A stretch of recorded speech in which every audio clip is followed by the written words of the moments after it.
যখন দেখবেন কেউ আপনাকে নামাতে চাচ্ছে, বুঝবেন আপনার উপরে ওঠার সময় খুব কাছে চলে এসেছে।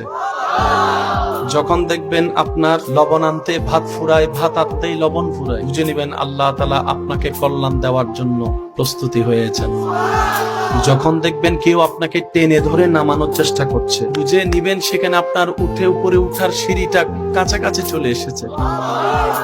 যখন দেখবেন আপনার মাথার থেকে অভিভাবক চলে যাচ্ছে, আপনার পাশ থেকে আপনরা চলে যাচ্ছে, আপনার হাত থেকে আপনরাই হাত ছেড়ে দিচ্ছে, আপনার পাশ থেকে বন্ধুরাই চলে যাচ্ছে, আপনার যেখান থেকে আসার কথা রাস্তা সব বন্ধ হয়ে যাচ্ছে, আপনার যাকে সাপোর্ট করা, আপনাকে যে সাপোর্ট করার কথা সেই সাপোর্ট বন্ধ করে দিয়েছে।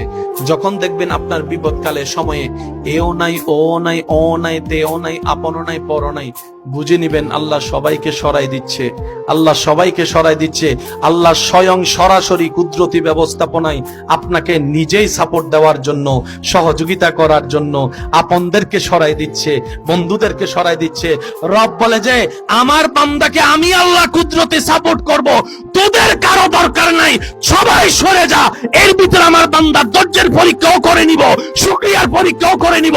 যদি টিকে যেতে পারে, ইন্নাল্লাহ মা'আস সাবিরিন, ওই আয়াতের আলোকে আমি আল্লাহ আমার বান্দার সাথী হয়ে যাব।